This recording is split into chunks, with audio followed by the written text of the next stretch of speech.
ora, I'm Hera and welcome to my kitchen. I love to cook and I love to eat good food. Oh man, if only you could taste this. Cooking for me is all about whānau. All my siblings cook putai fritters and everybody has that secret recipe.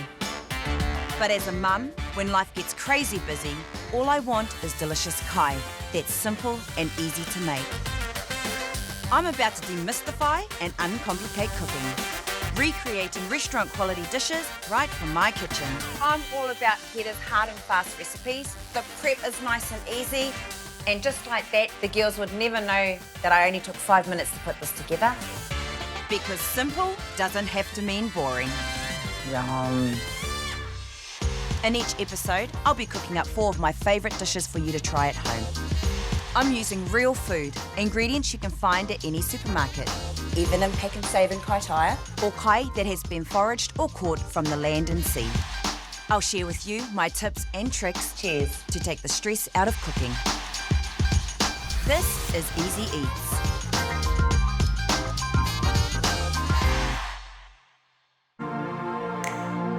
Kei tēnei hōtaka. Fragrant and super easy curry chicken. Even the most basic palates will enjoy this one. Nā te reka. This is delicious. It's all about the crumb. Pistachio and parmesan crumb snapper. Need I say more? This fish, it's to die for. So crunchy.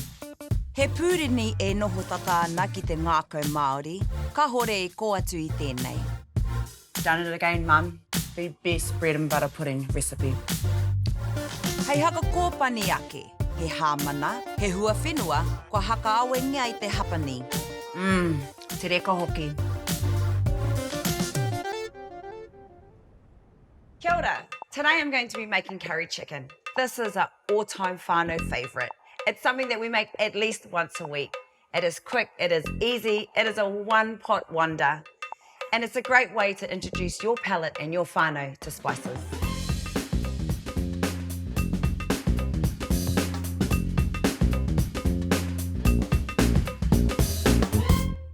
So the best thing about this particular dish as well is that everything goes into one pan. It's a one-pot hit wonder, and you can't go wrong with dishes like that. So first of all, I'm going to start with chopping up our onions. Using a food processor is another good way to avoid tears when cutting onions, especially when you're like me and cater for huge crowds. Right, onions are chopped. Now I'm going to grate my garlic and my ginger. I always like to leave the skin on my ginger because that's where all the flavour is. In this dish, I've added potato into it, and the reason and the sole purpose for this is purely because my husband always tells me that he's always hungry. So I threw in some iwai, threw those potatoes in just to make sure that it fills him up. It adds that extra carb, as he likes to call it.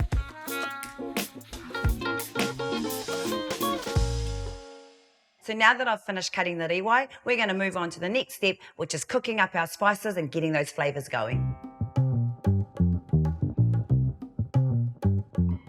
Alrighty, so I've turned on our electric frying pan. Now this can be done on the stove in a wok. It can literally be done on anything and everywhere as long as you've got a lid, because the lid is a very important part of this process. We're going to add some oil. We're going to make sure that it gets nice and hot.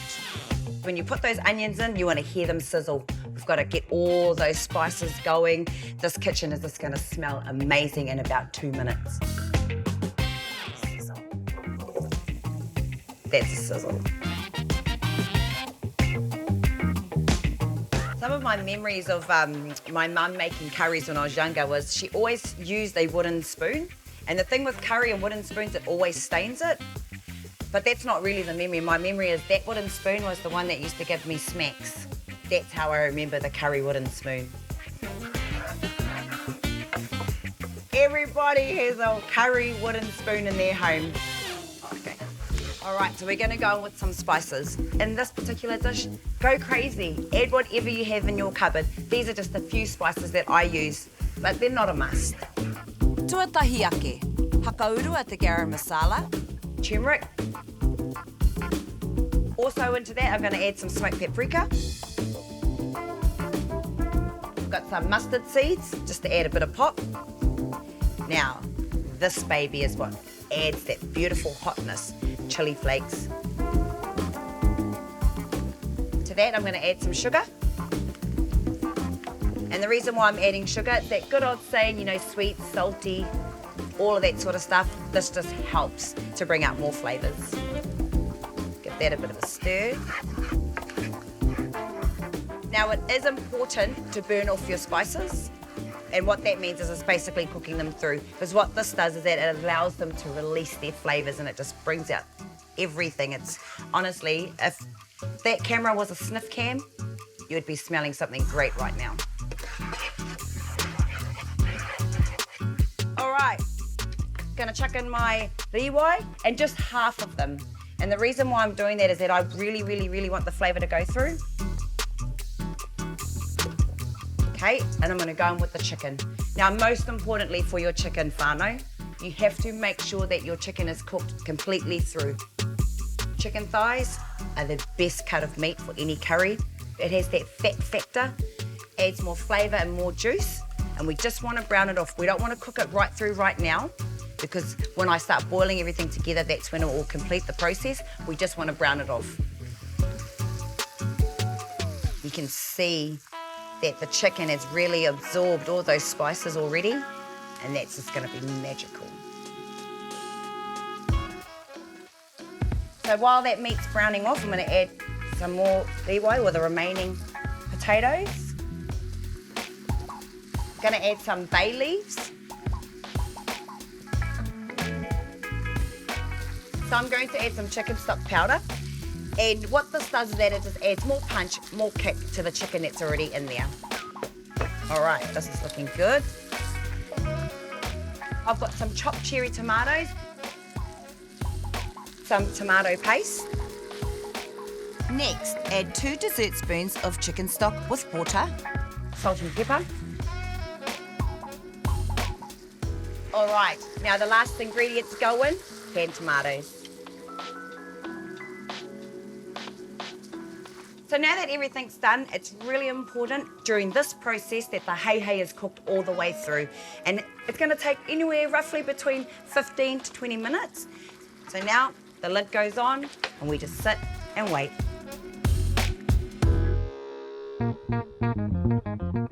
So it's been about 15 minutes. I'm gonna check through the chicken and make sure it's cooked. Smelling good.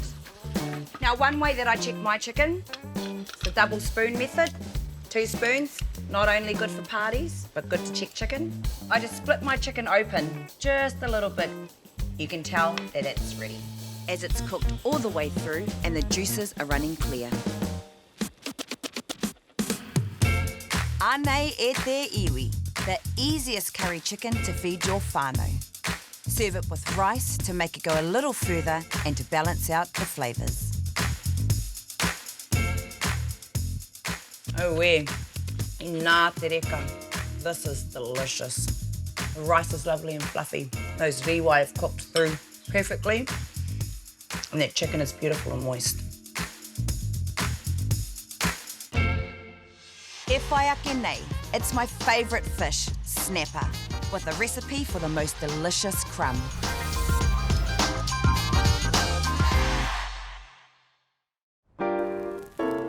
When I was on My Kitchen Rules, my friend Tash and I were asked to cook a dish in 15 minutes, something that represented both of us. And of course, I was going to choose something from the moana. So today, we're going to recreate my pistachio and parmesan crumbed snapper. And to add to that, we've got a pumpkin and pea puree. Using these simple ingredients, I'll show you some simple tricks to visually take your dish to the next level. So we're going to get into making this crumb. I'm going to prep all my chopped ingredients that need to go in first. Firstly, roughly chop some coriander. I'm going to get into grating some parmesan.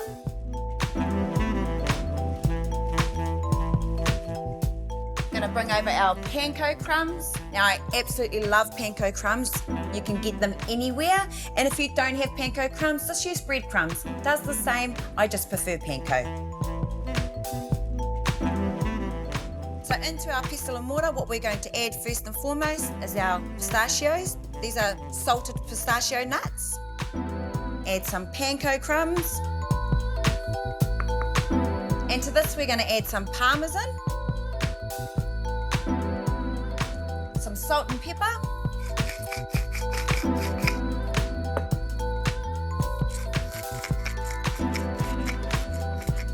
it's a little bit more panko crumbs on the top, otherwise I'll just be bashing in cheese. I'm just slowly gonna add some coriander.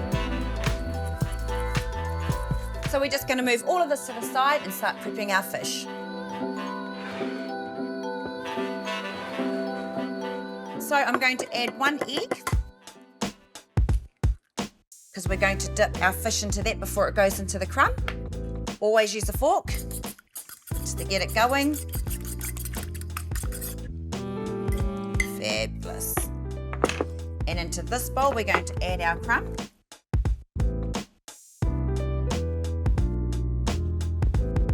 And now for the hero of the dish, the snapper. We want to cut the fish into smaller pieces so we're able to stack them when plating. 3 steps here. We're going to dip it in flour, then dip it in the egg, Then dip into the crumb. If you ever do this dish on a marae, this is a really, really good job to give to those teenagers. Give it to them so they can get all paru. So now that that's done, we're going to cover, chill, place in the fridge, wash our hands, start on our veggies with our pumpkin and pea puree. Now, as we know, pumpkin is the last job that anybody wants at a marae. It's the one job we all avoid. There's no easy way about it, whānau. Just get in there, find the flattest surface. And chop the pumpkin into bite-sized pieces or small enough so they can cook quickly. So now that that's done, we're going to head over to the stove. We're going to put them in boiling water to get our puree started. Hakarawa ngā hua whenua ki te kōhua. Now, like I've always said, it is a sin to cook seafood in oil. So, of course, I'm going in with some butter. And in true Hera fashion, lots of it. All right, look at that butter.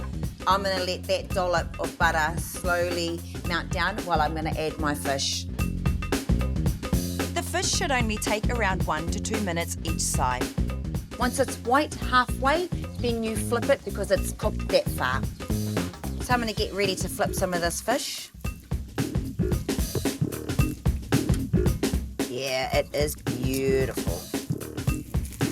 That is perfect. So I'm going to turn this fish off. Just going to put this on the dish. See all that beautiful burnt butter? That's what you dip your bread into.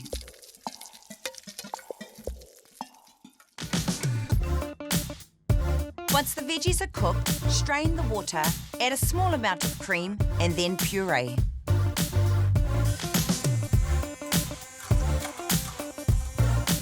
For what is a pretty simple process, having 2 different purees will add a stunning visual dimension, and not to mention texture to your dish.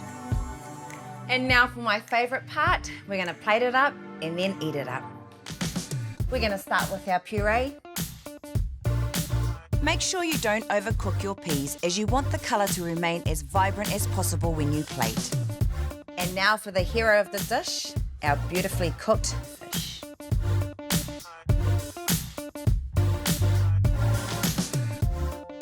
And this dish will not be complete without a couple of pistachios to add on the side. And there you have it, my pistachio and parmesan crumb snapper with my pumpkin and pea puree. You do not know how excited I am to eat this fish. My mouth is totally salivating, so I'm going to get in there. And this fish, it's to die for. So crunchy.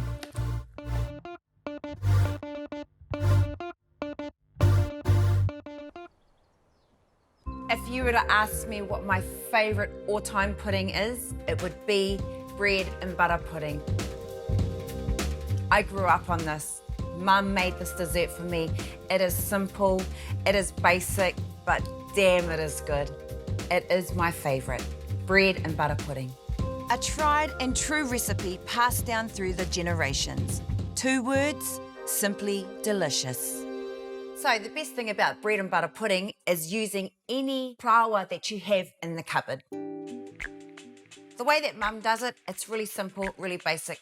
With having 5 children, she didn't have time to muck around. She liked to do her bread in triangles. Every now and again, she always glazed one with boysenberry jam.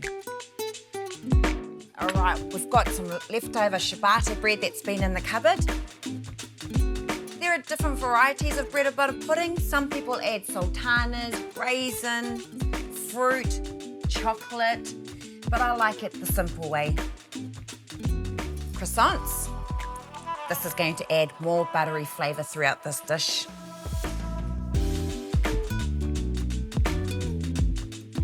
Now, there's going to be a few layers of this, and as I do my layers, I like to build it up with all the different flavours. I'm going to add some cinnamon.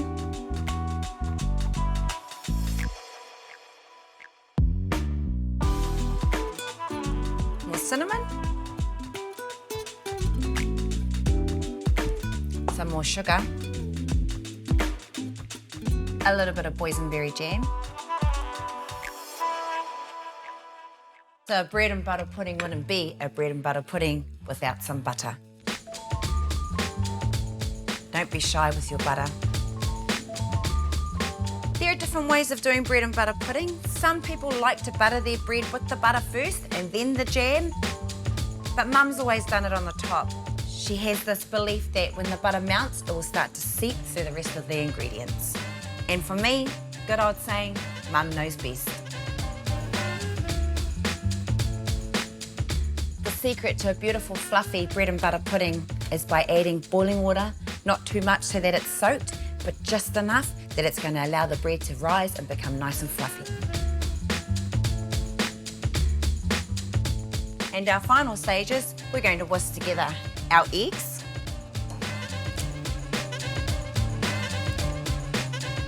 For a pudding this size, we're going to add about 4 eggs and anywhere between 2 to 3 glasses of milk.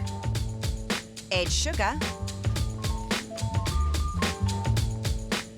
Combine all those ingredients together. And now we're going to add this to our bread and butter mixture. Make sure it gets into all those little crevices. The oven is preheated on 180 degrees. We're going to bake this for about 15 to 20 minutes and then it'll be all good to go.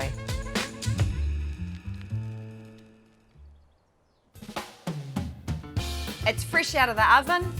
Look at it. It looks gorgeous. I can see that it's nice and crunchy on the top. There's puddles of beautiful melted butter. It's lovely, crunchy, spongy, exactly what a bread and butter pudding should be. And what do you need to top it off? Some beautiful, delicious pouring cream.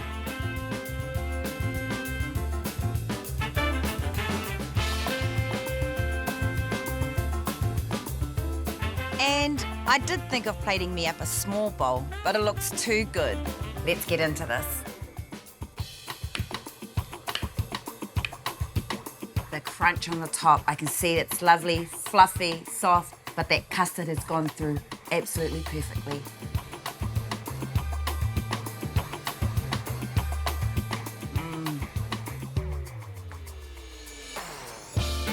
Cinnamon, the sweetness of that jam. I've done it again, Mum. The best bread and butter pudding recipe.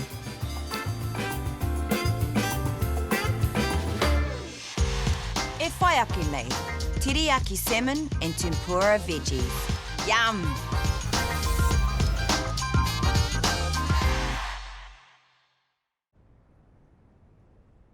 So when my whānau and I go out for kai, we love eating Asian food. We go to our favourite Japanese restaurant and the first thing on the menu that you see is tempura veggies. Crunchy, they're crispy, and it reminds me of my favourite kai of all time, battered oysters. So we're going to be making that today, as well as teriyaki salmon.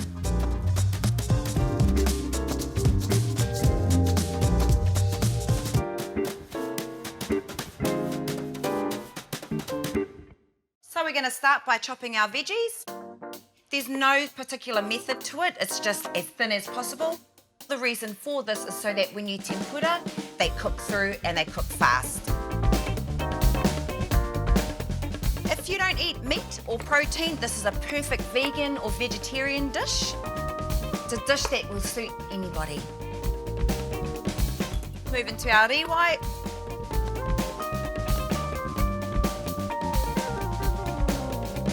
Chopped carrots. It's almost like a veggie fruit salad. It's all about those colours blending in together. And orange kumara. So the best thing about making tempura veggies is that there's no waste. You can do a couple of things with it. The first thing you can do is you can save your veggies to make a stock. But from where I'm from, we feed it to the pigs. It's good pig scraps. Next up, the batter. So into this batter, we're going to add plain flour. If I had to give you a recipe, it would be 1 cup of flour to 1 cup of rice flour. But as I've always said, I never measure, I'm just gonna go off look. Now to this mixture, a bit of salt. Ice is the key ingredient when making tempura batter. Cold water slows the development of gluten. Mix through, but you don't want to work it too much. Again, the lower the gluten, the lighter the batter. So while we've been prepping the batter and the veggies, I've had my oil on the stove heating up. Let's get into it. So we're going to start by dusting our vegetables, dipping them into our batter. So our reason for flouring all of our vegetables is to make sure that the batter sticks. We want it to stick really nice and well.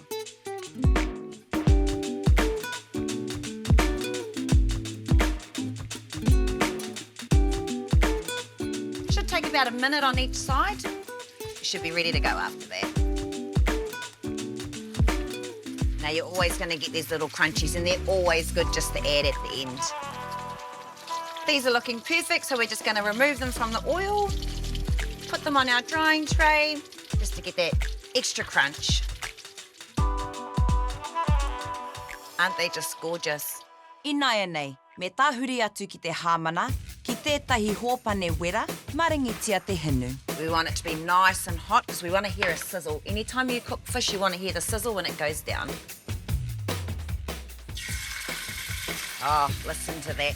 And a little bit of a tip, if you just hold down the ends, what it does is it allows the salmon to keep its shape because the skin tends to curl up and your fish can also curl up. Not for too long. We really want to get it nice and crispy because once we turn it, that's it. So same thing kind of like our white fish as well, you're looking to see it change colour. Okay, and now we're going to flip this over. E pai ana mena e mawhiro tonu ana o Wainganui. It's safe to eat raw. So we're going to get into our teriyaki sauce. All we're going to do is we're going to reduce our soya sauce. Add some brown sugar. We're going to add the spring onions and let that reduce so it's all nice and ready. So I've got this on a bit of a medium heat because if your heat's too high, everything will burn really, really fast, and sugar and soya sauce tend to do that quite well. So if you keep it just on a nice slow heat, you're going to sit here, you're going to watch it simmer, and it will juice fast enough.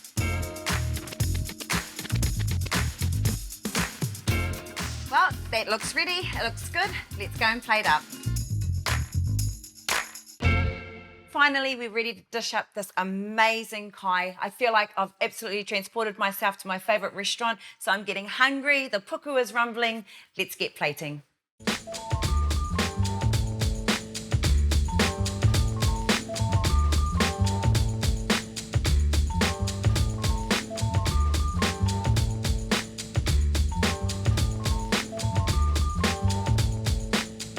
And add some ginger.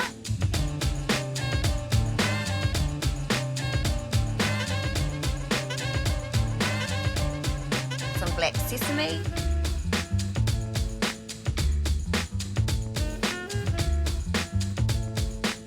Now look at all these amazing colours. Who wouldn't want to get their teeth into that? We're just going to finish that off with a little bit of spring onion. And there you have it, tempura veggies and teriyaki salmon.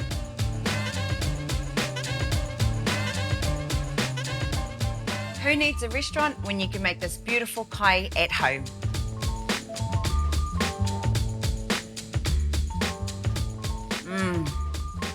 Te reka hoki.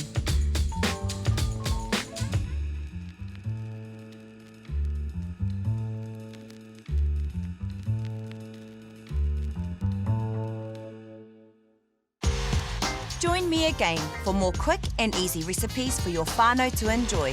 Mā te wā.